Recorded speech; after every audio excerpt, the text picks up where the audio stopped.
యమములు అనగా అహింస, సత్యము, అస్తేయము, అసంగము, హ్రీ, అసంచయము అన్నవి 6 యమములు.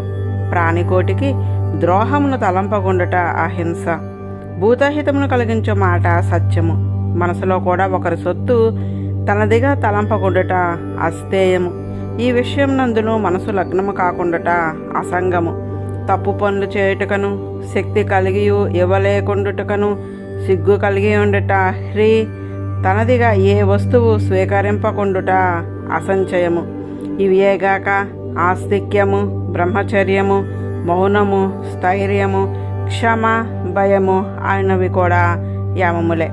శాస్త్రములలో నిరూపింపబడిన విషయములను విశ్వసించుట ఆస్తిక్యము, శారీరకముగా మానసికముగా స్త్రీ సంగము లేకుండాట బ్రహ్మచర్యము, నిరర్ధకముగు ప్రసంగములను చేయకుండాట మౌనము, మనసు ఒక విషయంను వీడి మరొక విషయంనకు తరచూ చెలింపకుండుట స్థైర్యము, సుఖదుఖములను ఓర్చుకొనుట క్షమ, పాపము నుండి అధర్మము నుండి భయమునందుట భయము. నియమములు శౌచము, జపము, తపము, హోమము, శ్రద్ధ, ఆతిథ్యము, భగవద్దర్శనము, తీర్థాటనము, పరోపకారము, లభించిన దానితో తృప్తి నొందుట, ఆచార్య సేవ అన్నవి నియమములు. ఇందు శౌచము ఆంతరము, బాహ్యము అని 2 విధములు.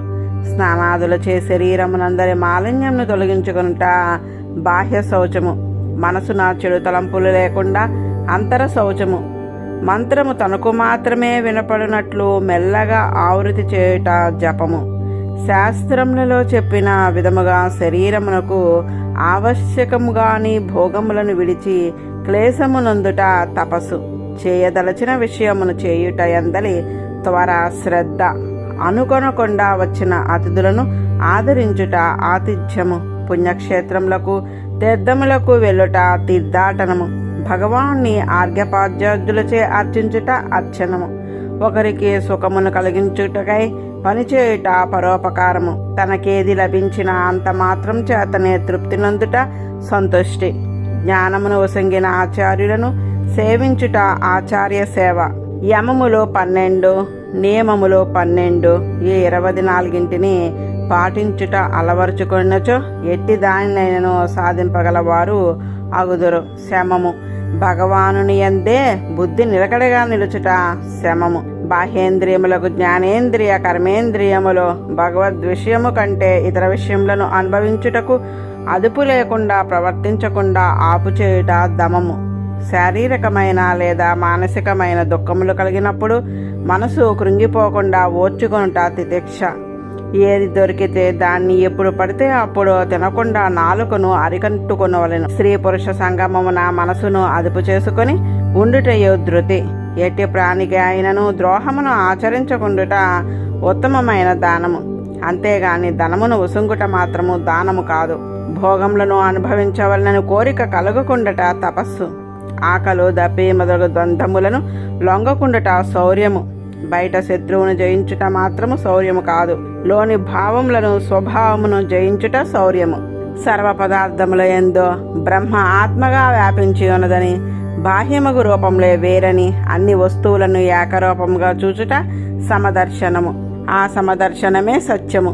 యథార్థము పలుకుట మాత్రము సత్యము కాదు, తాను చూచిన దాన్ని చూచినట్లు ఉన్నది ఉన్నట్లు పలుకుట వ్రతము, ప్రేమగా మాట్లాడుట మాత్రము వ్రతము కాదు, తాను చేసేది కర్మల యందు తాను చేయుచున్నానని కర్తృత్వ అభిమానము లేకుండుట శౌచము, స్నానాదులు చేయుటచే పరిశుద్ధముగా ఉండుట శౌచము కాదు, కర్మలను ఆచరించిన కర్మ యొక్క ఫలము తన ప్రీతి కొరకు కాదు అని విడుచుట సన్యాసము, కర్మలను వదులుట సన్యాసము కాదు, భగవద్భక్తిని కలిగించు ధర్మమే ఇష్టమగు ధనము, డబ్బు ధనము కాదు, జ్ఞానము శక్త్యాది కళ్యాణ గుణములు అత్యధికంగా గల నేనే యజ్ఞము, క్రియాకలాపము మాత్రము యజ్ఞం కాదు. గురువుల వద్ద జ్ఞానమును పొందుటకు శిష్యుడు చేసేది నమస్కారము పరిప్రశ్నము, సేవ అన్నవే దక్షిణ, బంగారము ధనము వస్త్రములో అర్పించుట దక్షిణ కాదు. ప్రాణాయామమే బలము, శరీర బలము బలము కాదు, భగవానుకు గల భావము ఈశ్వర స్వభావము అన్ని పదార్థములలో వ్యాపించి ఉండి ధరించి తన ఇచ్చ వచ్చినట్లు మార్చి నిలిపి కదల్చి తన కొరకు ఉపయోగించే శక్తి ఐశ్వర్యము లేదా ఈశ్వర స్వభావము అదే భగము. అది కలవాడు భగవానుడు.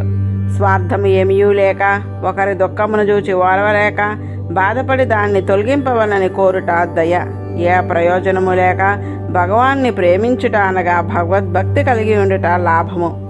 గృహ పశు పుత్రాదులను పొందుట లాభము కాదు. దేవ మనుష్య తిరియక స్థావర శరీర భేదముచే భిన్నములైన శరీరములను చూచుచు వాటి అన్నిటిలో ఉన్న ఆత్మ జ్ఞానైకాకారమని ఎరింగి భేదభావము తొలుగుట విద్య. శాస్త్రములు చేయకూడదని నిషేధించిన కర్మల యందు సంకోచము కలిగి ఉండుట హ్రీ అనబడును. కేవలము లజ్జ హ్రీ అనబడదు. దేని యందు అపేక్ష లేక దైవవశమును లభించినంత మాత్రమున సంతుష్టి నంది ఉండుట మానవునకు శ్రీ అనగా అలంకారము. కిరీటాదులు అలంకారములు కావు. శబ్దాది విషయముకు సుఖమును అనుభవించవలను అనడి అపేక్షయే దుఃఖము. బంధమునకు మోక్షమునకు కారణమరింగినవాడు పండితుడు. దేహమే నేనని దేహమునకు చెందినవనియు నావి అని అహంకార మమకారములు కలిగి ఉండువాడు మూర్ఖుడు. భగవాన్ని గూర్చిన జ్ఞానమును ఎరింగించి త్రోవయే మంచి త్రోవ. బాహ్యమగు నడిచెడు త్రోవలు కావు. భగవత్ ప్రాప్తికి ప్రవర్తించే మార్గమే మార్గము. మనసు శబ్దాదులుగా విషయముల వైపు పరుగులెత్తుట చెడు నడువడి అది ఏ దుష్ట మార్గము. దొంగలతో కూడిన దారి చెడు దారి కాదు. ఈ శరీరంలో రజస్తమో గుణములు తగ్గి సత్వగుణము ఉదయించుటయే స్వర్గము. అంతేగాని ఇంద్రుడు పాలించడి లోకము కాదు. తమోగుణము పెళ్ళుబికి ఉండుట నరకము. అంతేగాని తామిశ్రాది లోకములు నరకములు కావు. జ్ఞానప్రదులకు గురువును నేనే, శ్రీకృష్ణుడే. మనుష్య శరీరమే గృహము. మంచి గుణములు కలవాడే ధనవంతుడు. డబ్బు గలవాడు ధనవంతుడు కాడు. దైవవశమును లభించిన దానితో సంతుష్టి నందిన మనసు గలవాడే దరిద్రుడు. దైవవశమును లభించిన దానితో సంతుష్టి నందని మనసు గలవాడే దరిద్రుడు. ధనరహితుడు దరిద్రుడు కాడు. ఇంద్రియములను తన వశమున ఉంచుకొనలేని వాడే జాలి పడదగినవాడు. వాడే దీనుడు. బాహ్యమైన శోకముచే కృంగుచున్నవాడు దీనుడు కాడు. ఇంద్రియ భోగముల యందు సంతతము పరుగెత్తని మనసు గలవాడే ఈశ్వరుడు, ప్రభువు, రాజ్యము గలవాడు కాడు. వద్దవా, నీవు అడిగిన ప్రశ్నలు అన్నిటికీ సమాధానము చెప్పి తిని ఇన్ని మాటలెందుకు? సంగ్రహముగా ఏది గుణము ఏది దోషము గుర్తించుకొనుము. సుఖములను ఆ సుఖములను కలిగించే సాధనములు మంచివి అనియు, దుఃఖములు ఆ దుఃఖములు కలిగించే వస్తువులు చెడ్డవి అనియు సాధారణముగా భావించుచుందురు. కానీ ఒక ఫలమును అనగా సుఖమును గాని దుఃఖమును గాని కోరి చేసేది మంచిదైనను దోషమే. భగవానుని సంబంధము అన్నిటి యందునూ ఉండును కనుక భగవానుడు వాని ప్రీతి కొరకు మనకు ఆయా సుఖదుఖములను ఆయా వస్తువులతో సంబంధమును కలిగించినాడు అని భావించి ఏ వస్తువునందైనను గుణమును దోషమును చూడకుండా ఉండుట గుణము.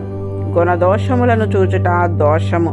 సాధారణముగా మంచినే చూచుట గుణమనియు దోషమును 25వ అధ్యాయము. ఉద్ధవుడు శ్రీకృష్ణ భగవాన్ని మరలా ఇట్లో ప్రశ్నించుచున్నాడు. శ్రీకృష్ణ, గుణదోష దృష్టిని విడవమని చెప్పితివి కదా. వేదము నీ శాసనము. ఆ వేదము కొన్నిటిని చేయవలను అనియు కొన్నిటిని చేయరాదు అనియు చెప్పుచున్నది. చేయదగినవి మంచివనియు చేయకూడనివి చెడువనియు మంచి కర్మల యందు ప్రవర్తింపజేయుచు చెడు కర్మలను వదులునట్లు చేయుచున్నది వేదము. అట్లే వర్ణములలో భేదము, ఆశ్రమములలో భేదము, ఉత్తమ వర్ణ స్త్రీల యందు హీనవర్ణ పురుషుల వలన జన్మించిన వారు, ఉత్తమ వర్ణ పురుషుల వలన హీనవర్ణ స్త్రీల యందు జన్మించిన వారు, అన్ని జన్మను బట్టి భేదమును, అట్లే ద్రవ్యములలో, దేశములలో, కాలములలో, స్వర్గ నరకములలో భేదములను నీవే నిరూపించితివి కదా. చేయవలసిన వాటి యందు పురుషార్థ సాధనముగా మంచిని, విడవవలసిన వాటి యందు పురుషార్థ హాని కలిగించినవి కనుక చెడును చూపించినది కదా శాస్త్రము. ఆయా కర్మల యందు ప్రవర్తింపజేయుచు నివర్తింపజేయుచు ప్రణామమగుచున్నది. గుణదోష భేదము చూడరాదు అయినచో విధి నిషేధ విస్త్రములు ఎట్లు ప్రమాణముగును? పురుషార్థ సాధనముగు కర్మల యందు పురుషార్థ విరోధులకు కర్మల యందు దోషమును ఎరింగించుట చేతనే కదా వేదము ప్రమాణముగుచున్నది. దుష్ట ప్రమాణముచే గోచరము కాని అలౌకికమగు శ్రేయస్సును దాని సాధనములను ఎరంగుటకు పితృదేవతలకు దేవతలకు మనుష్యులకు కూడా నీ ఆజ్ఞారూపముగు వేదమే నేత్రమై పనిచేయుచున్నది. ఏది సాధనము ఏది సాధ్యము అని ఎరుంగ చేయనది వేదమే గాని వేరొకటి కాదు. అట్టి వేదము గుణదోష భేదమును చూపుచుండగా గుణదోష దర్శనమును విడవవల్ను అని నీవు చెప్పుట నాకు చిత్తభ్రమమును కలిగించుచున్నది. దీని రహస్యమును స్పష్టంగా ఎరింగింపగోరుచున్నాను. భగవానుడిట్లో సమాధానము చెప్పుచున్నాడు. ఉద్ధవా, మానవులకు స్వర్గము మొదలగు లోకములు పొందుట దేహముతో సంబంధము లేని ఆత్మస్వరూపమును అనుభవించుట, నిరతశమైన ప్రీతితో భగవానుని సేవించుట అనునవి మూడును శ్రేయస్సులే. వాటిని సాధించుటకు 3 మార్గములను నేను చెప్పితిని. కర్మయోగము, జ్ఞానయోగము, భక్తి యోగము. ఈ మూడింటి కంటే వేరొకటి మానవునకు పురుషార్థ సాధనము లేదు. ఈ లోకంలో కొంతకాలము కర్మలు ఆచరించి దానివల్ల సుఖమును దుఃఖమును అనుభవించుచు అవి అనిత్యములను ఎరింగి అట్టి ఫలములు దుఃఖమును కలిగించునని విరక్తి నంది వానికి సాధనములకు కర్మలను త్యజించిన వారు సన్యాసులు. వారికి జ్ఞానయోగమందు అధికారము. కొంతమంది ఈ లోకంలో పైనుండి స్వర్గాది లోకములలో సుఖములను అనుభవించవలను అనేది కోరిక తీరక ఇంకనూ వాటిని పొందుటకు సాధనములుగా కర్మలను ఆచరించవలను అనే ఉత్సాహము కలవారు ఉందరు. వారికి కర్మయోగమందు అధికారము. వారు కోరికలతో ఆ కోరికలను సాధించుటకు కర్మలను ఆచరించుచుందురు. భాగ్యవశముచే లోకములలో ఏ ఒక్కనికో భగవత్ కథాశ్రవణం నందు ఆధారము కలుగును. అట్టివానికి ఇంతకు ముందు ఆచరించిన కర్మల వాసనలచే కర్మలను ఆచరించుచున్నను. ఆ కర్మల యందు ఇవి చెడ్డవని నిర్వేదము గాని ఈ కర్మలను నేను ఆచరించవలను అనే ఆసక్తి గాని ఉండదు.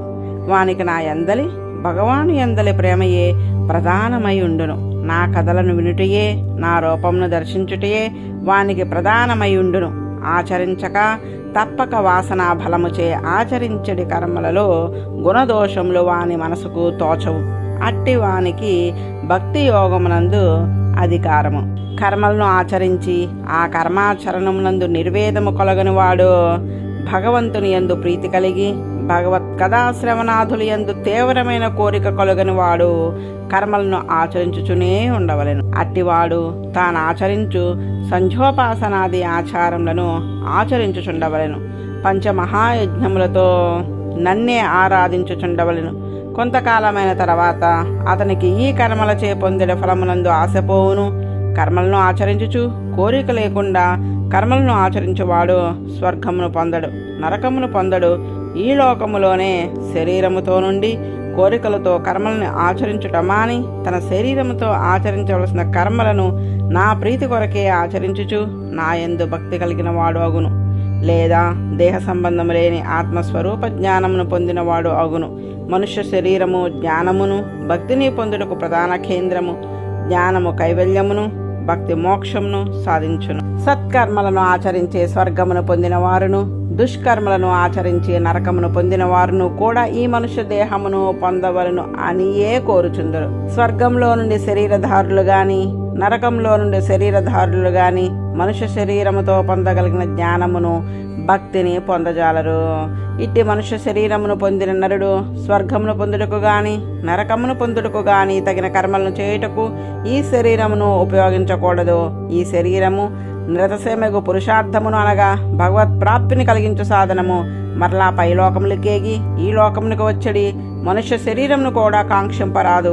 ఈ లోకంలోని సుఖములను పై లోకంలోని సుఖములను ఆశించి కర్మలను చేయువాడు ఈ లోకంలో జన్మించును గాని దేహ సంబంధముచే అతనికి భోగకాంక్ష వదలదు. దానిచే చివరకు తిరియక్కుగానో స్థావరముగానో జన్మించవలసి వచ్చును. అందుచే ఈ శరీరముతో జ్ఞానము గాని భక్తిని గాని సాధించుటకు ప్రయత్నించవలనే గాని కామ్యకర్మలను ఆచరించరాదు.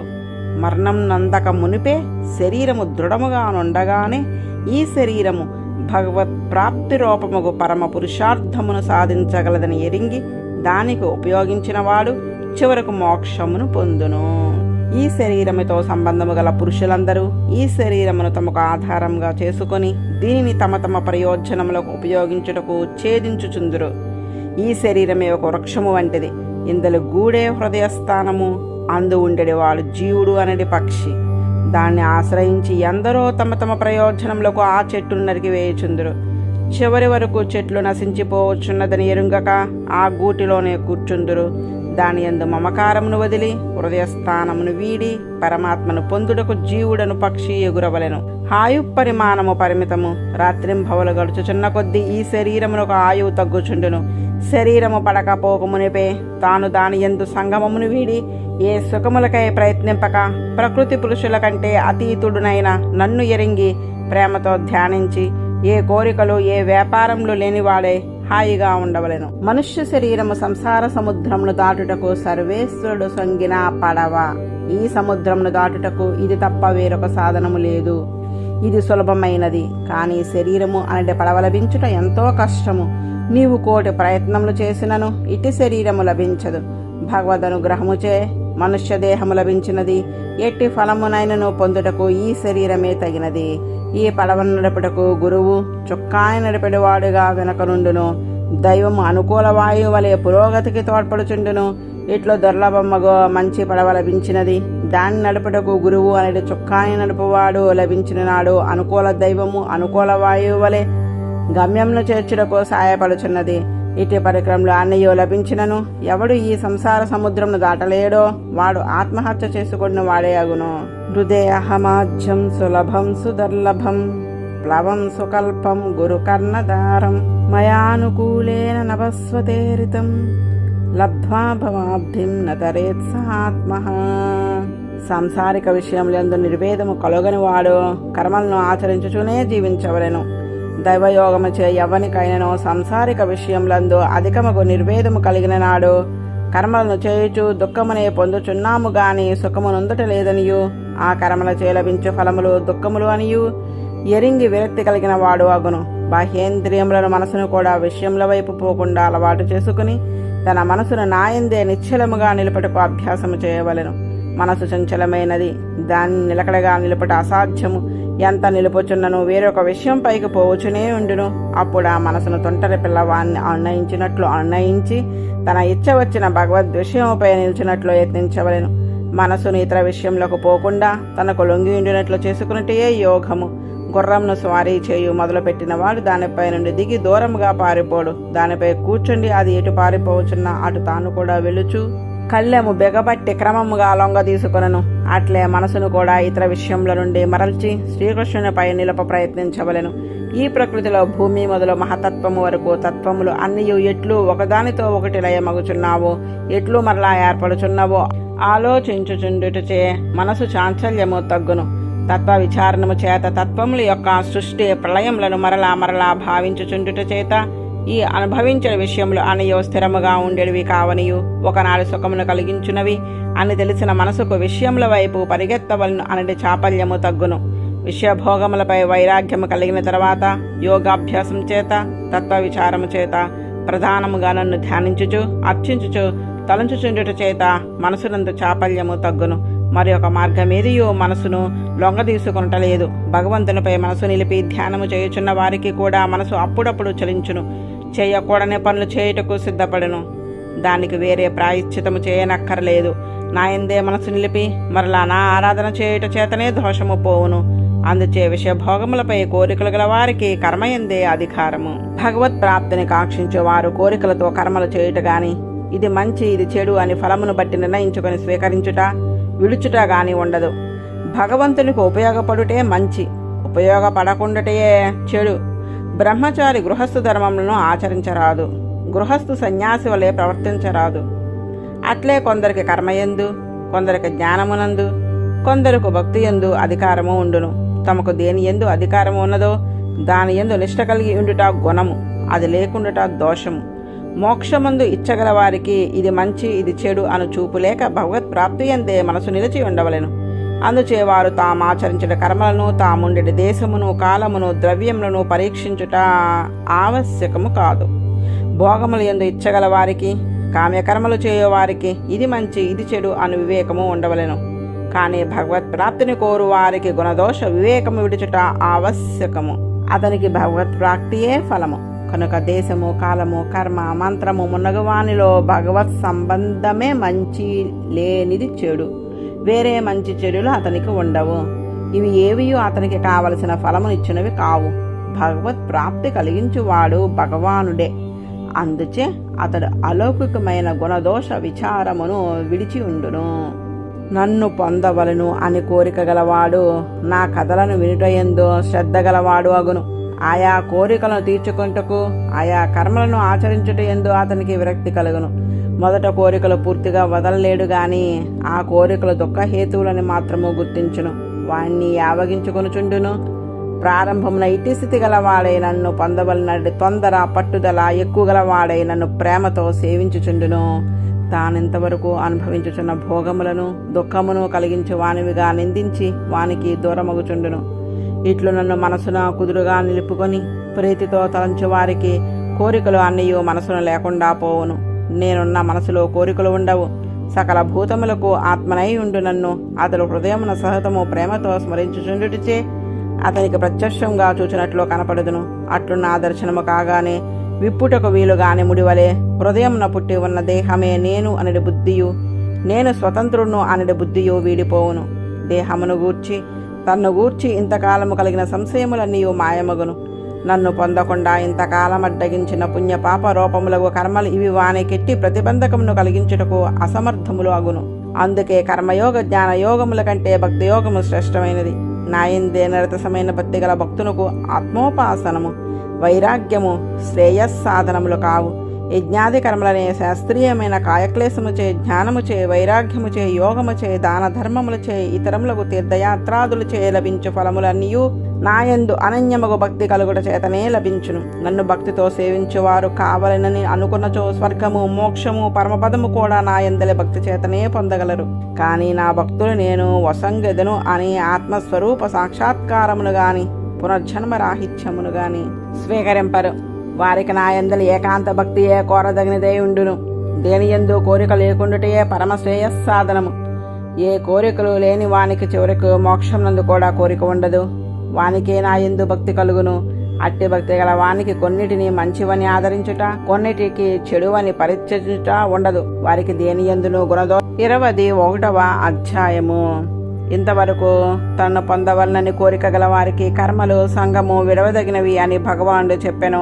ఆ కర్మలలో, ఆ సంగమంలో శుద్ధములు, అపరిశుద్ధములు అనే భేదము ఉన్నది. భక్తి యోగ, జ్ఞానయోగ, కర్మయోగములో భగవత్ ప్రాప్తికి సాధనములుగా స్వీకరింపదగినవే. కర్మలన్నీయో విడవదగినవి కావు. భగవత్ పరములగు కర్మలు, జ్ఞానము, సంగము కూడా స్వీకరింపదగినవే. దాన్ని ఎరుంగక తనకు దేని యందు అధికారము ఉన్నదో ఎరుంగక అధికారము లేని వాని యందు ప్రవర్తించుట దోషము. గర్భజన్మ, జర మరణాది దోషములతో నిండినది సంసారము. దాని యందు తిరుగుచున్న జీవులను చూచి తరించుటకు సాధనముగా నేను శరీరము నొసంగి వారెట్లు ప్రవర్తింపవలనో తెలిపడి శాస్త్రమును వసంగితిని. నన్ను పొందుటకు మార్గములుగా కర్మయోగ, జ్ఞానయోగ, భక్తి యోగములను నిర్దేశించినాను. కానీ కొందరు వాటిని ఎరింగి ఆచరింపక చంచలమగు ఇంద్రియములచే క్షుద్రములకు భోగములను అనుభవింపవలని కోరుచుందురు. నేను శరీరము నొసంగి, శాస్త్రములను నొసంగి వారి వారి అధికారమును బట్టి క్రమముగా నన్ను చేరుటకు కర్మలను భిన్న భిన్నముగా నిర్దేశించి తిని. కొంతకాలము కోరికలతో కర్మ ఆచరించిన తర్వాత వైరాగ్యము కలిగి కోరిక లేకుండా కర్మ ఆచరించడి వారు అగుదురు. కొంతకాలమునకు అట్టి కర్మలచే మనసు పరిశుద్ధమై ఆత్మస్వరూపము వారికి గోచరమగును. తరువాత కొంతకాలమునకు నాయందు ప్రేమ కలిగి కర్మలను, ఆత్మోపాసనమును కూడా మాని నన్నే సేవించుచుందరు. ఇట్టి క్రమము ఉన్నదని ఎరుంగక చేయుటకు, అనుభవించుటకు ఇంద్రియములు ఉన్నవి కదా అని కోరికలతో కర్మలను ఆచరించి వాన్ని అనుభవించుచు చనిపోవచ్చు, మరలా పుట్టుచు తిరుగుడు పడుచుందరు. తమకు ఏది ఆచరింపదగినదో ఎరింగి దాన్ని ఆచరించుట గుణము. తనకు అధికారం లేని దానికే ప్రాకులాడి దానిచే దుఃఖమును తెచ్చుకునుట దోషము. వస్తువులు అన్నయో సమానముగానే ఉండును, కానీ అందు కొన్ని మంచివని కొన్ని చెడువని చెప్పబడుచుండును. అన్ని వస్తువులను పంచభూతాత్మకములే అయినప్పుడు ఒకటి మంచిది ఒకటి చెడుది అన్నది వస్తువులను బట్టి కాదు. దాన్ని ఆచరించడి వారికి, దాన్ని ఉపయోగించుకునే వారికి అది ఇచ్చడి ఫలమును బట్టి ఒకరికి మంచి అయినది వేరొకరికి చెడు అగును. గృహస్థునకు భార్య ధర్మాచరణమునకు సంతతికి స్వీకరింపదగినదే, కానీ సన్యాసికి భార్య జ్ఞాన వైరాగ్యములకు భంగమును కలిగించును కనుక పరిత్యజించదగినది. అందుచేత ఎవరి అధికారమును బట్టి వారు ఆదరింపదగిన దాన్ని ఆదరించుట గుణము. బ్రహ్మ మొదలు తృణము వరకు సకల ప్రాణుల యొక్క శరీరములు పంచభూతములు సమ్మేళనముచే నా చేతనే కల్పించబడినవి. నేను అన్ని శరీరములలోనూ అంతరాత్మనే ప్రకాశించుచుందును. వాని వాని ఆకారములను నామధేయములను భిన్న భిన్నములుగా వేదము నిర్దేశించినది. అచేతనమైన ప్రకృతిలో జీవులలో పరమాత్మ అనబడు నేను సమానముగానే ఉందును, గాని వాని నామధేయములు ఆకారములు భిన్న భిన్నముగా ఉండును. ఆయా వ్యక్తులు తాము పొందవలసిన ఫలమును పొందుటకు ఏ దేశమున ఏ కాలమున ఏ ద్రవ్యములను స్వీకరించి వ్యవహరించవలెనో వేని పరిహరించవలెనో వారి వారి అర్హతను బట్టి నిర్ధారింపబడినవి. దేశములలో కొన్ని దేశములు పవిత్రములు అయినవి, కొన్ని అపవిత్రములు అయినవి నిర్దేశించబడినవి. కర్మానుగుణముగా ఒక నిర్దిష్టముగా ఫలమును పొందగోరు వారికి ఆ నియమము చేయబడినది. కృష్ణమృగము అనగా లేడి సంచరించని దేశము, వేదవేత్తల యందు భక్తి లేని దేశము అపవిత్రములు అని శాస్త్రము చెప్పును. కానీ కొన్ని దేశములు సహజముగానే అపవిత్రములు. వేద విహిత సంస్కారములు లేని దేశము, భగవద్భక్తి లేని దేశము, పంటలు పండుటకు యోగ్యము కాని దేశము లేడి తిరిగినంత మాత్రముచే పవిత్రములు కావు. మానవుడు కార్యాచరణమునకై శరీరమును పొందినాడు. ఆ కర్మలను ఒక్కొక్క ఫలమును కోరి ఆచరించుచుందురు. ఏ ఫలమును పొందుటకు ఎట్టి కర్మను ఎవరు ఆచరించుటకు అర్హులో శాస్త్రము నిర్దేశించినది. ఆ కర్మలను ఆచరించిన నాడే మానవుడు క్రమముగా తాను పొందవలసిన స్థానమును పొందగలవాడు అగును. దేశమును గాని కాలమునకు గాని ద్రవ్యమునకు గాని పవిత్రత కర్మలకు తగిన ఒకట చేతనే సంభవించును. ఒక విధమగు కర్మను ఆచరించుట ఒక విధమగు కాలము దేశము ద్రవ్యము ఆవశ్యకములు. అవి లభించడి దేశము ఆ కర్మాచరణకు స్వీకరింపదగినది. అట్టి కర్మకు పనికిరాని దేశము దుష్టమైనది. అందుచేత దేశ కాల ద్రవ్యములు యందు శుద్ధి అపరశుద్ధి అన్నవి ఆయా కర్మలకు వినియోగపడుటకు తగినవి అవుట చేతను కాకుండట చేతను కలుగును. ద్రవ్యములో ఏది పరిశుద్ధము ఏది కాదు అని మనం ఎరుంగవలెను. వస్త్రము మొదలగు ద్రవ్యములు అపరిశుద్ధములై ఉన్నప్పుడు కొన్నిటికి నీటి చేతను, కొన్నిటిలో ఎండలో ఎండబెట్టుట చేతను, కొన్నిటికి మట్టి పట్టించుట చేతను, కొన్నిటికి కాల్చుట చేతను శుద్ధి కలుగును. మూత్రాది స్పర్శ కలిగినప్పుడు అవి అపరిశుద్ధములో ఆగును. అట్టి వానికి సంస్కారముచే మరలా శుద్ధి కలుగుచుండును. ఇది శుద్ధమా అపరిశుద్ధమా అని సందేహము కలిగినప్పుడు పెద్దలనడిగి వారి మాటలు నమస్కరించి స్వీకరించుట విలుచుట చేయవాలెను. సంస్కారములు భిన్న భిన్నములుగా నుండును. నీటిని ప్రోక్షించుటకు మొదలగు వానిచే పుష్పములకు శుద్ధి కలుగును. కానీ పాచి అన్నమును నీరు జల్లుడిచే పరిశుద్ధి కలగదు. కొంతకాలము ఒక వస్తువునకు శుద్ధి ఉండును. ఆ కాలము గడిచిన తర్వాత అది పరిశుద్ధము కాదు. నీరు 2 రోజులు దాటి నిల్వ చేసినతో పరిశుద్ధము కాదు. కానీ ఆ నీరే అధికంగా ఉన్నచో చెరువులలోనూ సముద్రములలోనూ ఎన్ని రోజులు ఉన్నను పరిశుద్ధమే.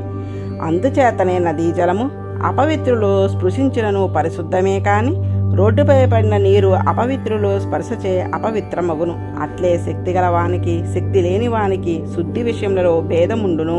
గ్రహణము పట్టినప్పుడు స్నానం చేయుటచే శుద్ధి కలుగును. కానీ రోగికి స్నానం చేయుటకు శక్తి ఉండదు కనుక స్నానం లేకున్నను శుద్ధి కలుగును. ఎవరైనను పుట్టినప్పుడు గాని చనిపోయినప్పుడు గాని జ్ఞాతులకు అశౌచముచే అపరిశుద్ధి కలుగును. కానీ పుట్టినారని గాని చనిపోయినారని గాని తెలియనచో అపరిశుద్ధి కలుగదు. ఉత్సవములలో స్పృశించకూడని వారిని స్పృశించుటచే అపరిశుద్ధి కలగదు. స్పృశించకూడని వారిని స్పృశించుట అపరిశుద్ధికి కారణమే అయినను భగవత్ సుస్వవాదులు ఎందు తాకుట దోషము కాదు. ధాన్యమునకు ఎండబెట్టుట చేతను గాలిలో పెట్టుట చేతను శుద్ధి కలుగును. కొయ్య పాత్రలకు నీటితో కడుగుటచే శుద్ధి, రాతి పాత్రలకు మట్టిచే శుద్ధి, ఏనుగు దంతములకు ఎండబెట్టి గాలి పారించుటచే శుద్ధి, పులిగోరు మొదలగు వానికి ఎండగాలి తగులుటచే శుద్ధి కలుగును. దారములకు అనగా బట్టలు మొదలగు వానికి నీటిచే తడుపుటచే శుద్ధి, పాలు మొదలగు ద్రవద్రవ్యములకు కేశాదులు స్పర్శచే అపరశుద్ధి కలుగునప్పుడు వెచ్చచేయుటచే శుద్ధి, లోహ పాత్రలకు అగ్నిచే శుద్ధి, చర్మములకు నూనె వ్రాయుటచే శుద్ధి, అన్నము మొదలగు వానికి అపవిత్రములకు వస్తువులతో స్పర్శ కలుగుటచే అపరశుద్ధి కలిగినచో అవి తొలగించి నీరు జల్లుటచే శుద్ధి. దుర్గంధము అంటున్నట్లు ఏదైనా ఒక ద్రవ్యంతో సంపర్కం ఏర్పడినప్పుడు ఆ వాసన పోనట్లు చేయుటయే శుద్ధి. స్నానము, దానము, తపస్సు, వయస్సు, బలము, శక్తి, ఉపనయనాది సంస్కారములు, సంధ్యోపాసనాది కర్మలు, భగవద్ధ్యానము అనువానిచే మనుష్యునకు శుద్ధి కలుగును. తాను ఆచరించదగిన కర్మలను ఆచరించినప్పుడు తాను పరిశుద్ధుడే ఆ కర్మలను ఆచరించవలెను.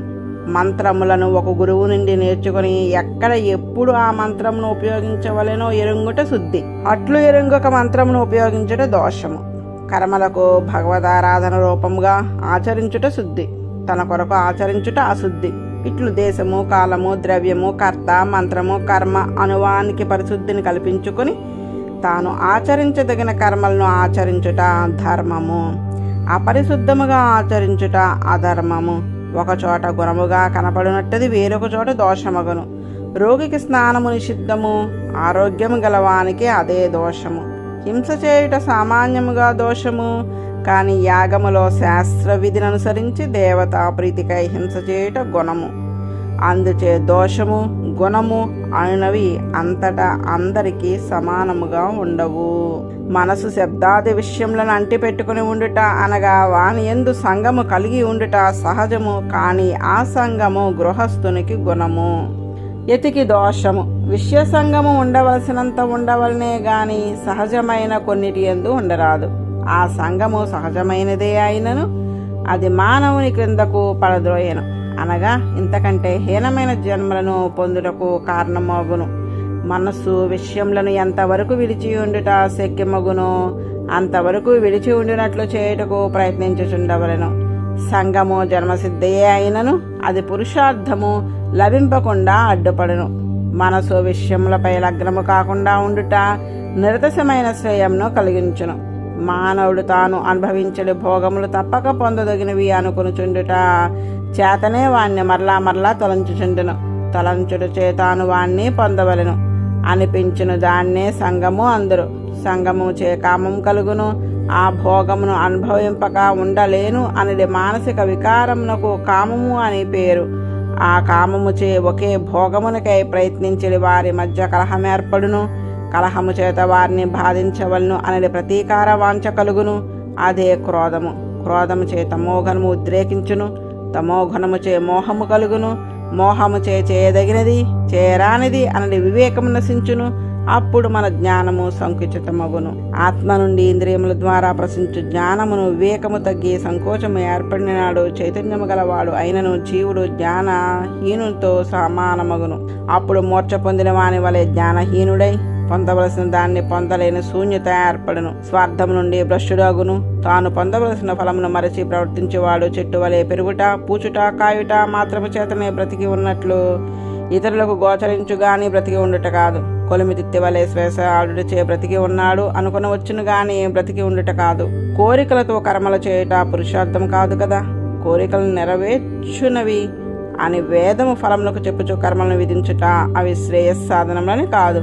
మందు తినిపించుటకు తీపిని పెట్టినట్లు వేదము చెప్పిన పురుషార్థముగా మోక్షం నందు రుచి కలుగుటకు కొన్ని దృష్ట ఫలములు ఎందు ఆశ చూపి కర్మలను చేయించుటకే గాని కర్మలను శ్రేయసాధనములు కావు. అట్లు కానిచో తల్లిదండ్రుల కంటే ప్రాణులు హితమును కోరెడు వేదము కోరికలను ఈడేర్చుకుంటకు కర్మలను చేయమనుట యుక్తము కాదు కదా. జీవులు పుట్టిన దగ్గర నుండి బంధమును కలిగించిన భోగములు ఎందే ఆసక్తి గలవారులై ఉందరు. తమకు శ్రేయమేదో ఎరుంగక ఆ కర్మలే చేయుచు దుఃఖములను కలిగించు సంసారం నా పడుచుందురు. చివరకు అనర్థంను కలిగించుకుందరు. స్థావరాది జన్మలను తెచ్చుకుందురు. అటు వారికి హితము చెప్పవలసిన వేదము కర్మాచరణను ఎందుకు విధించును?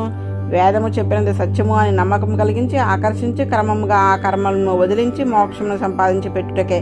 పండ్లు పండవలసిన చెట్లు పువ్వు పుయ్యగానే చివరకు పండునని ఎరుంగకపోయినను చూచుటకు ముచ్చటగా ఉండుటచే దాన్ని ఆనందంతో చూచుచుందురు. వేదములు ఎందు కర్మలను గూర్చి చెప్పిన భాగము అపార రమణీయము, అనగా వినుటకు అందముగా ఉండినదే గాని కర్మలచే కలుగు ఐశ్వర్యము స్వర్గాది లోకములు పొందదగినవి అని వానికే కర్మలను ఆచరించమని వేద తాత్పర్యము కాదు. శబ్దాది భోగములు ఎందు ఆసక్తి గలవారును ఆ భోగములకై ఆశపడేవారును పువ్వుల వంటి కర్మలచే కలిగిన స్వర్గాదులు ఎందు మోహం గలవారు అగుదురు.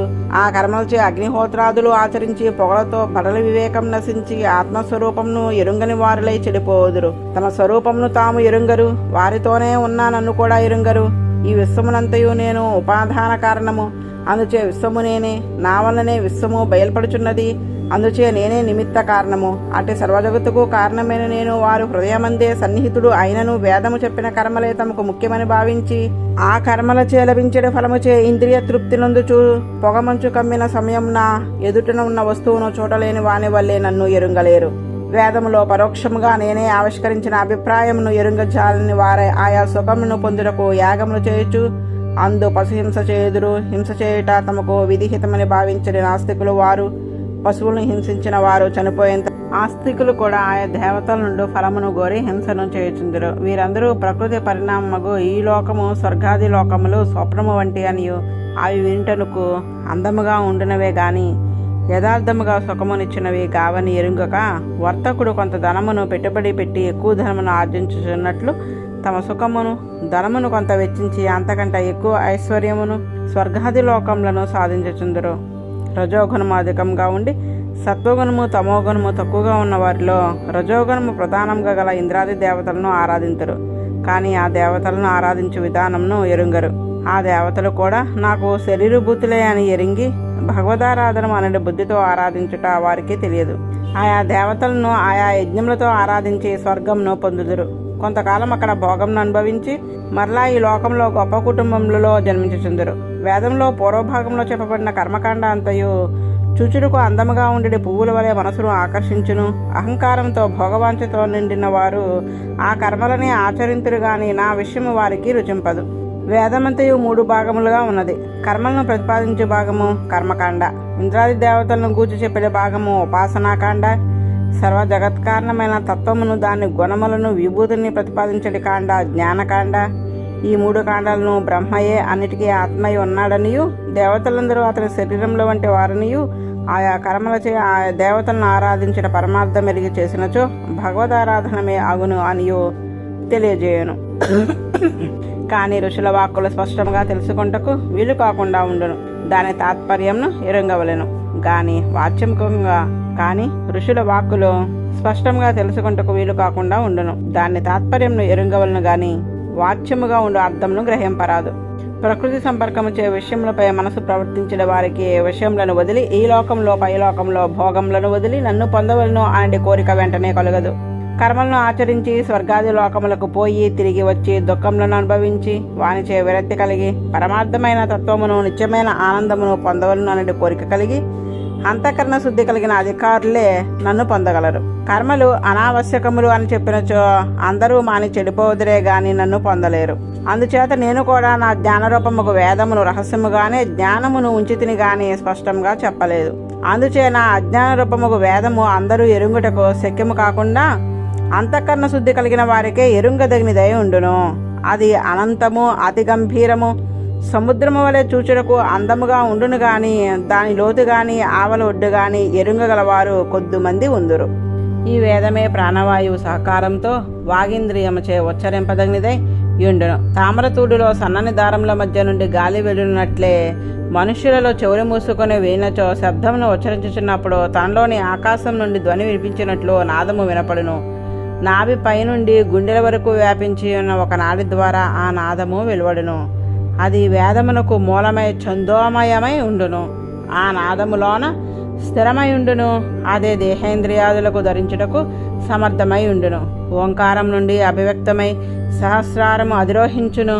ఓంకారం నుండి స్పర్శలు అచ్చులు ఓష్మలు అంతస్తులు అనేది వర్ణమాతృకాంతయు ఆవిర్భవించును. ఇట్లా వర్ణరూపముల నుండి విచిత్రములకు అర్థాభివ్యక్తి కలిగించే భాషలుగా విస్తరించును.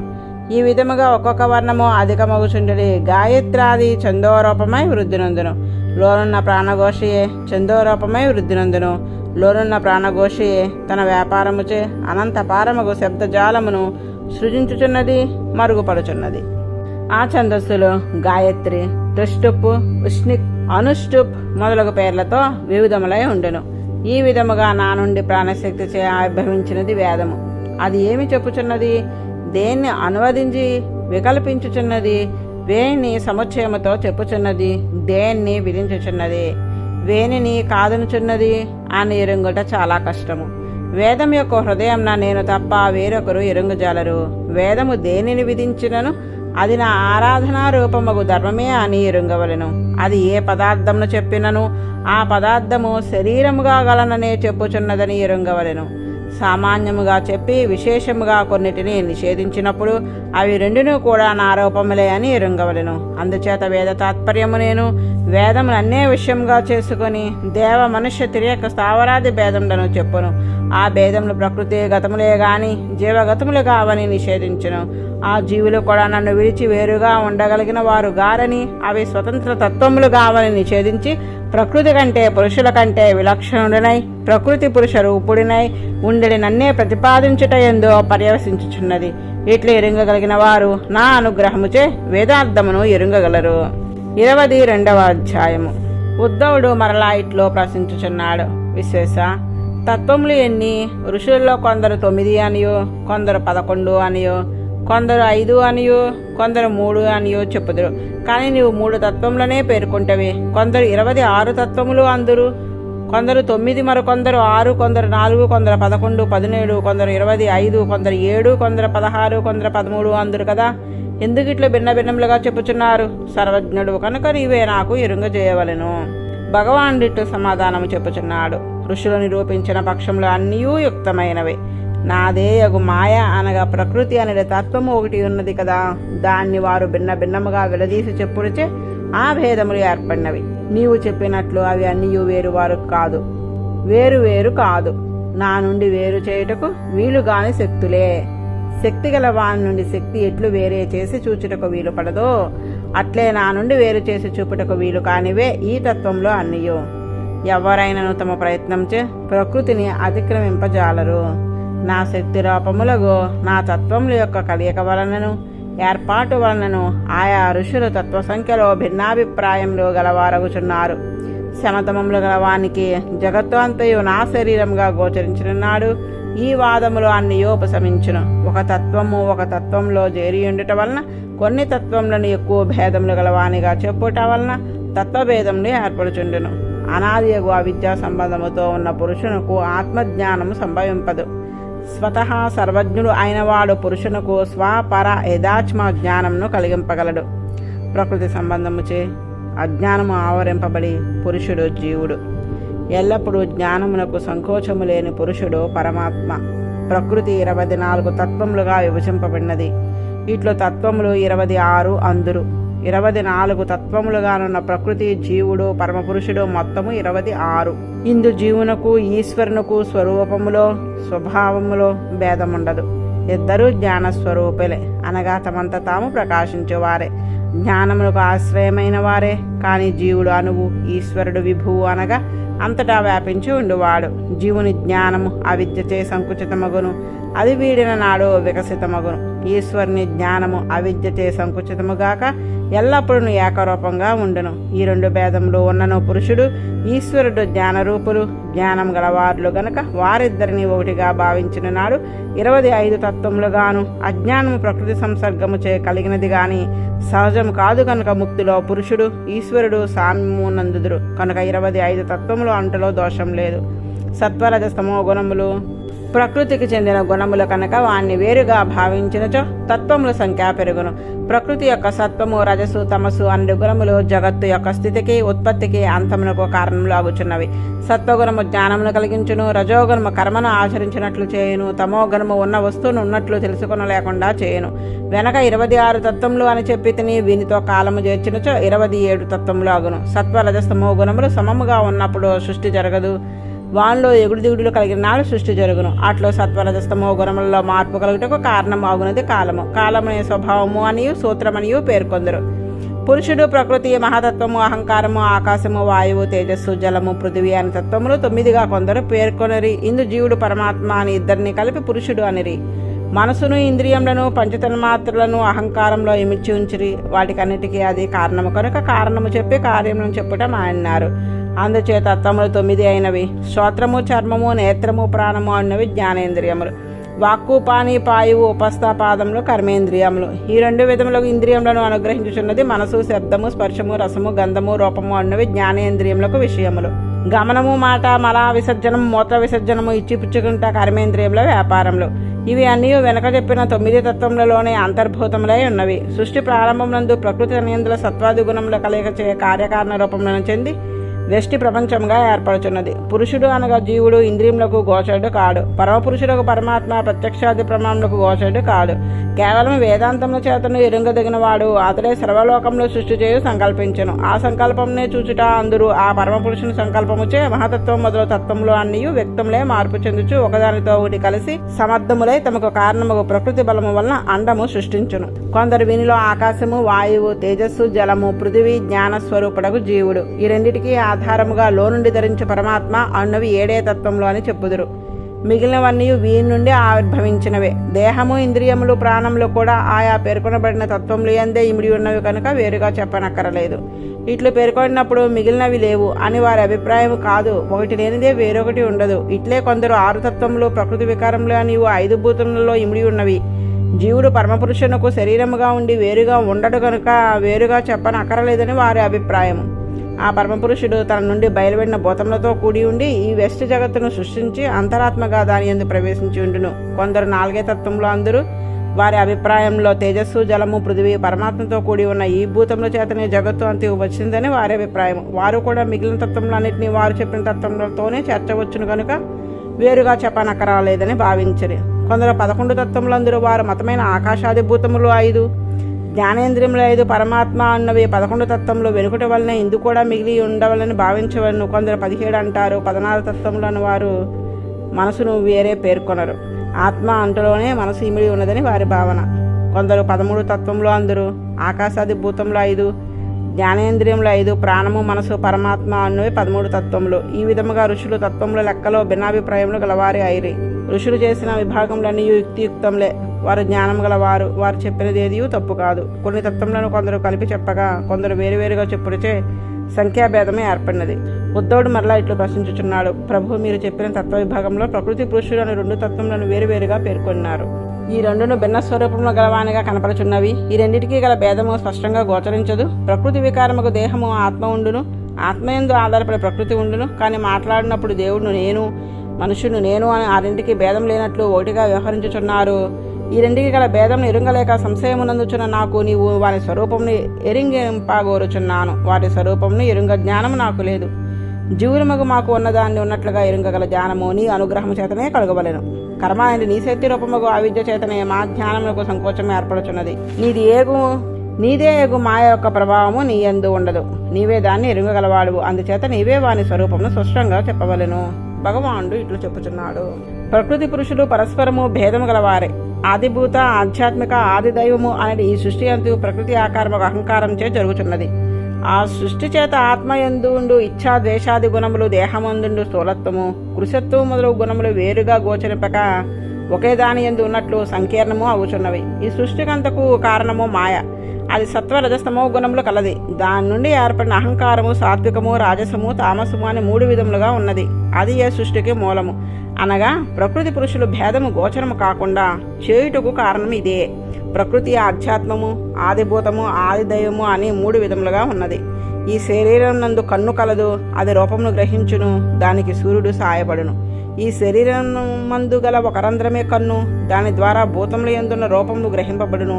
అట్లు గ్రహింపబడుటకు సాయపడు అధిష్టాన దేవత సూర్యుడు. ఈ 3ను పరస్పరము కూడియుండుననే కంటిచే రూపమును గ్రహింపబడును. శరీరమునందు కన్ను లేకపోయినను, గ్రహింపబడి రూపము లేకున్నను, గ్రహించు కంటిని, గ్రహింపబడి రూపమును తన కిరణముల ద్వారా ప్రకాశింపజేసేడి సూర్యుడు లేకున్నను రూపగ్రహణము జరగదు. ఈ 3ను ప్రకృతి వికారముకు అహంకారం నుండి వెలువడినవే. శరీరమునందుండెడి నేత్రము ఆధ్యాత్మము అనబడును.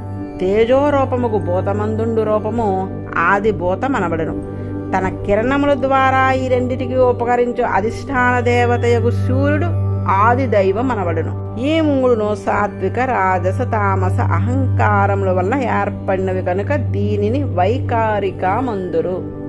ఈ 3ను ఉన్నను లోనున్న ఆత్మజ్ఞానము ప్రసరించనిచో జ్ఞానము కలగదు. అది సహజముగా హృదయాకాశమున ఉన్నది. దానిని ఆత్మ అందురు. అది స్వయం ప్రకాశము. కన్నుచే గ్రహింపబడు రూపము, వానికి ఉపకరించు అధిష్టాన దైవము అను 3 కంటే వేరే అవి లేనప్పుడు కూడా తానుండి తన అసాధారణమగు జ్ఞానముచే ప్రకాశమును వసుంగువాడు ఆత్మ. కంటిని గూర్చి మాత్రం చెప్పి తిని అట్లే చర్మము, శ్రవణము, నాలుక, ముక్కు మొదలగునవి కూడా చిత్తంతో కూడినవై ఆయా విషయములను గ్రహింపగలవి అగుచుండును. అన్నిటిలోనూ ఆధ్యాత్మము, ఆదిభూతము, ఆదిదైవము అను భేదము గోచరము అగుచుండును. వీటన్నిటికీ మూలమైన వైఖారిక సర్గమునకు మూలము ప్రధానము నుండి వెలువడిన అహంకారమే. అది ఏ మోహమును, వికల్పమును కల్పించుచుండును. దేహమునకు ఆత్మకు భేదము లేనట్లు తోచుట మోహము. ఆత్మయందు దేవత్వము, మనుష్యత్వము మొదలగునవి ఉన్నట్లు తోచుట వికల్పము. ఈ రెండిటికీ కారణమైనది అహంకారము. సత్వ, రజస్తమో గుణముల యొక్క ఎక్కువ తక్కువలచే అహంకారము 3 విధములై ఈ సృష్టిని సాగించుచుండును. ప్రకృతి నుండి మహతత్వము, దాని నుండి సాత్విక, రాజస, తామస అహంకారములు ఏర్పడును. అవియే వైకారిక సర్గమునకు కారణము అయినవి. ఈ అహంకారము చేతనే దేహమునకు, పురుషునకు భేదము గోచరించుట లేదు. దేహము, ఆత్మ వేరు వేరు తత్వములే అయినను అహంకారముచే వాటికి గల భేదము గోచరించదు. కాని ఆత్మ పూర్ణముగా జ్ఞానస్వరూపము, ఏ అల్పమైన భాగమందునో ప్రకాశం లేక ఉండదు. దేహము పూర్ణముగా చైతన్యం లేనిది అనగా జడము, ఆత్మ అహం అనగా నేను అను జ్ఞానము చే ఎరుంగబడినది, ఎల్లప్పుడూ ఉన్నది అని చెప్పదగినది. శరీరము ప్రతిక్షణము మారుచుండుటచే ఉన్నది అని చెప్పుటకు వీలు కానది. ఉన్నది లేదు అని వ్యవహరించుటకు శరీరమును గూర్చియే గాని ఆత్మను గూర్చి కాదు. ఆత్మ ఉన్నది అని గుర్తించుట ఎవరికో గాని శక్యము కాదు. అందుచే ఉన్నదని లేదని వివాదము సాగుచోనే ఉన్నది. ఆత్మలయందు దేహములకు గల భేదములు లేకున్నను ఆత్మ సాక్షాత్కారం లేని వారికి ఉన్నది లేదు అని వ్యర్థ వివాదము సాగుచూనే ఉండును. భగవత్ స్వరూపముగు నా నుండి విముఖులై శరీరమునే కొందరు ఎరిగి దాన్ని గూర్చియే జ్ఞానము గల వారులై జీవించుచుందరు. శరీరమే నేను అనుకున్నటిచే వారు చేసే కర్మలచే ఒక దేహము నుండి మరొక దేహమును పొందుచు మరలా దాన్ని విడిచుచు సంసారమున పరిభ్రమించుచుందురు. ఉద్ధవుడు, గోవింద, అల్పబుద్ధులకు వారు దేహాత్మలకు గల భేదమును గుర్తించలేక మరలా సంసారంలోనే పరిభ్రమించుచుందురు. ఆ ఆత్మస్వరూపము అల్పబుద్ధులు ఎరుంగదగునట్లుగా ఉండదు, ఊహించుటకు కూడా శక్యము కాదు. లోకంలో సాధారణంగా ఎక్కువ మంది నీ మాయచే ఆత్మస్వరూపమును ఎరుంగలేక మోసపోయేవారే. నీవే ఆ స్వరూపమును ఎరింగింపుము అని కోరెను. భగవానుడు ఇట్లు చెప్పుచున్నాడు.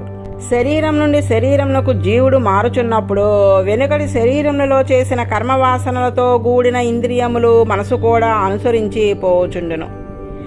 ఆత్మ అనుసరించి మనసు ప్రవర్తించుచుండును. కర్మవాసనలకు వశమైన మనసు వెనుకటి శరీరములలో తాను వినవి, చూచినవి అగు విషయములనే ధ్యానించుచుండెను. దానిచే ఆ మనసునకు అనుకూలమైన విషయములు లభించిన నాడు సంతోషించుట, ప్రతికూలమైనవి లభించిన నాడు క్లేశపడుట జరుగుచుండును. కొంతకాలము జరిగిన తర్వాత ఆ స్మృతి మరుపునకు వచ్చును. ఆయా కర్మవాసనలు ఉన్నంతకాలము స్మృతి నశింపదు. మరణించినప్పుడు ఆ వాసనలు విస్మరింపబడుచుండెను. కానీ మరలా శరీర సంబంధము కలుగగానే వెనుకటి వాసనలు అంటిన మనసు వాటినే స్మరించుచుండును. ఆ వాసనలు దుర్బలముగా ఉన్నప్పుడు మర్చిపోచుందురు. మనసు విషయములను స్మరించుట, శరీరముతో చేరుట ఒకేసారి జరుగును. పుట్టినది మొదలు దేహమే ఆత్మ అనే అభిమానం సాగుచుండెను. మరణముతో అది అంతమగుచుండెను. కళలో కలిగిన కోరికలు, అనుభవించిన భోగములు కళ పూర్తి కాగానే వీడిపోచుండెను. క్రొత్త కళ, క్రొత్త కోరికలు ఎట్లు వచ్చుచుండెనో అట్లే క్రొత్త జన్మ, క్రొత్త స్మరణము కలుగుచుండెను. వెనుకటి జన్మలో శరీరముతో కూడి తానున్నను, తాను ఒకప్పుడు ఉన్నాను అనే విషయము కూడా మరణము కలుగగానే మరుపునకు వచ్చును. శరీర సంబంధము కలుగుట, విషయములను గ్రహించుట, దేహమే తాను అనుకుట సాగుచునే ఉండును. ఆత్మస్వరూపము ఎల్లప్పుడూ ఉండునదే. శరీర సంబంధము దానికి ఏర్పడగానే శరీరము, ఇంద్రియములు, అంతఃకరణమని 3 విధములుగా గోచరించును. వీనికంటే వేరుగా ఆత్మ ఉన్నట్లు గోచరించదు. ఆ శరీరమే భేదమును కలిగించుచున్నది.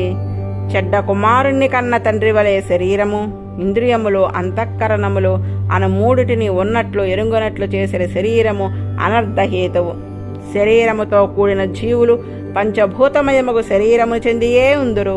ఆ శరీరము ప్రతిక్షణము పరిణామమును చెందుచుండెను. ముందటి అవస్థను వదిలి తర్వాత అవస్థను పొందుచున్నను. కాలము చాలా వేగంగా సాగుడిచే మారినవి అని మనకు తెలియకుండును. దీపం నుండి జ్వాల ప్రతిక్షణము వేరే వచ్చుచున్నను, ఒకే జ్వాల అని మనం అనుకొనుచుందుము. ఏ క్షణమునకు ఆ క్షణమే వెనుకటి జ్వాల పోయి క్రొత్త జ్వాల వచ్చుచున్నదని గుర్తింపలేము. అట్లే నదిలో నీరు పారుచున్నప్పుడు సంతతము పాత నీరు పోయి క్రొత్త నీరు వచ్చుచున్నను, నీరు పారుచున్నదని మనము గుర్తించలేము. చెట్లు పండ్లు ప్రతిక్షణము మార్పు చెందుచున్నను, వాని మార్పును మనము గుర్తించలేము. అట్లే సర్వభూతముల యొక్క పరిణామమును గుర్తింపలేము. ఒక దీపము ఒక ప్రవాహము ఉన్నదని అనుకుంటున్నట్లే వాడే వీడు అని మారుచున్న శరీరమును చూచి అనుకున్నట్టు కూడా జరుగుచుండును. బాలుడే వృద్ధుడు అని వారిద్దరిలో గల భేదమును గుర్తింపజాలనంత భ్రాంతి కలుగును. అట్లు ప్రతి క్షణము మారుచున్న శరీరంలో కర్మవశమున జన్మలేని జీవుడు చేరుటచే, దేహమే తానని అనుకునుటచే, పుట్టుక లేని తాను పుట్టినానని, చావులేని తాను చనిపోవచ్చున్నానని అనుకునుచుండును. ఎల్లప్పుడూ మార్పు చెందిన శరీరము ఒకటే అనుకునే భ్రాంతి. ఈ శరీరమునకు 9 అవస్థలు కలుగుచుండును. పురుషుని వీర్యం స్త్రీలో చేరుట నిషేకము, అచ్చట పెరుగుట గర్భము, తర్వాత పుట్టుట బాల్యము, 5 సంవత్సరముల వరకు 10 సంవత్సరముల వరకు కౌమారము, తర్వాత యవ్వనము, 24 సంవత్సరములు నుండి 55 సంవత్సరముల వరకు మధ్య వయసు, తర్వాత ముసలితనము, తర్వాత మరణము. ఈ 9 అవస్థలు ప్రతి శరీరమునకు కలుగుచునే ఉండును. కర్మాను గుణమున సత్వ రజస్తమో గుణముల ప్రభావముచే ఆయా అవస్థలు ఏర్పడుచుండెను. తల్లిదండ్రులు పుట్టినాడు అనుటచే తాను పుట్టినానని, చనిపోయినాడు బిడ్డలు అనుకున్నచే చనిపోయినామని అనుటే గాని జన్మమరణములు ఎవరికి గోచరంలో కావు. వాస్తవముగా ఆత్మకు జన్మమరణములు లేవు. అవి దేహమునికే చెందినవి. ఒక విత్తనము నుండి మొక్క పుట్టుట మరలా ఎండిపోవట జరుగుచున్నవి. అట్లే పంచభూతములు కూడిక అయ్యి బీజము నుండి దేహము పుట్టుచున్నది, మరలా నశించుచున్నది. దాన్ని గూర్చి ఎరుకగల ఆత్మ, ఆ జ్ఞానము గల ఆత్మ సత్వగుణము అధికమై దానికి అనుగుణముగు కర్మలను ఆచరించిన జీవుడు దేవ శరీరమును ఋషి శరీరమును పొందును. రజోగుణము అధికమై విషయానుభవమునందు కోరికచే కర్మలను ఆచరించు జీవుడు అసురు శరీరమును మనుష్య శరీరమును పొందును. తమోగుణము అధికమై దాని కనుమకు కర్మలు ఆచరించిన జీవుడు పిశాచ శరీరమును పశుపక్షాది శరీరమును పొందును. ఆత్మ వాస్తవముగా చేష్టలేనిదే కాని శరీరము, ఆ శరీరం నందల బుద్ధి ఇంద్రియములు చేష్టగలవి. ఒకరు పాడుచున్నప్పుడు నృత్యము చేయుచున్నప్పుడు చూచెడి వారు పాడకపోయినను నృత్యము చేయకపోయినను వారితో సమముగా తాను కూడా పాడుచున్నట్లు ఆడుచున్నట్లు బుద్ధిలో అనిపించును. అట్లే ఆత్మ ఏమీ చేయకపోయినను చేసడి ఇంద్రియములతో మనసుతో కూడి తాను చేయుచున్నానని జీవుడు అనుకొనుచుండెను. నీరు కదులుచున్నప్పుడు దానిలో ప్రతిఫలించిన చెట్లు కదలకున్నను ఎట్లు కదులుచున్నట్లు అనిపించును. శరీరము గిరగిరా తిరిగి నిలబడినను తిరుగుచున్నట్లే ఎట్లు అనిపించును. అట్లే శరీరమే తాను అనుకున్న జీవుడు తాను కదలకున్నను శరీర ఇంద్రియ అంతఃకరణముల కదలికచే తాను కదులుచుచున్నట్లు ఉండును. దేహధర్మంలో ఆత్మయందు ఉన్నట్లు గోచరించును. కలలో అనుభవించిన విషయభోగము ఉన్నట్లు అనిపించును గాని పరమార్థముగా ఎట్లు ఉండదో అట్లే ఆత్మకు శరీరములకు కలిగే వికారంలో ఆరోపింపబడినవే గాని వాస్తవములు కావు. వాస్తవముగా లేనప్పుడు గలా గనుచున్న పురుషుడు తాను ఒక గదిలో పరుండియున్నను దేశాంతరమునకు పోయినట్లు తన తలను ఎవరో నరికినట్లు కలగలిగినప్పుడు మేలుకొన్న తర్వాత స్థిరముగా ఉండకపోయినను అనుభవించినంతసేపు ఆ వికారములను అనుభవించినట్లే ఆత్మ తాను వాస్తవముగా ఆ ధర్మములు లేనిదే అయినను తానే పుట్టుచున్నట్లు తానే పెరుగుచున్నట్లు శరీరంలో ఉండి శరీరంతో తాను ఒకటి అనుకున్నంత కాలము జరుగుచునే ఉండును. విషయములు వాస్తవముగా ఉండనక్కర్లేదు. వాటిని మనసులో తలంచినంత మాత్రముచే సంగమము కామము కలిగి చివరికి బుద్ధి భ్రంశము కలుగును. అందుచే విషయములందు ఆసక్తమైన ఇంద్రియములు ప్రాబల్యముచే మనసు విషయములను ధ్యానించుటే సంసారమునకు కారణం. దేహము కంటే ఆత్మ వేరు పరమాత్మ వేరు అని గ్రహింపకపోవటచే ఆత్మకు జననము మరణము మొదలగు అవస్థలు కలిగినట్లు భ్రమ కలుగును. ఆత్మ శరీరము కంటే వేరని ఎరింగిన నాడు జనమన్నాదులు భాషింపవు. ఉద్ధవ అసద్విషయములను అనుభవింపజూచడి ఇంద్రియములతో విషయములను అనుభవించుట వారిని మనసులో ధ్యానించుట మానము. అట్లు మాయనచో దేహమే ఆత్మ అని భ్రమ తగ్గును. సంతతము దుర్జనులు త్రోసిపుచ్చినను నిందించినను ఎగతాళి చేసినను అసూయపడినను తనకు వృత్తి భంగము కలిగించినను మానక దేహము కంటే ఆత్మ వేరని పరమాత్మ వేరని ఎరింగి వారిని దర్శించుటను మానకము. ఆత్మ యథాత్మావలోకమును చేసడి ఆత్మచేతనే ఆత్మను ఉద్ధరించుకొనవలెను. శ్రీకృష్ణ భగవానుడు ఇట్లు చెప్పగా ఉద్ధవుడు ఇట్లు ప్రశ్నించుచున్నాడు. లోకంలో దుర్మార్గులు విషయలోలురు ఆత్మజ్ఞానులను చాలా విధములుగా బాధించుచుందురు అవమానించుచుందురు. వారిని తట్టుకొంట చాలా కష్టము.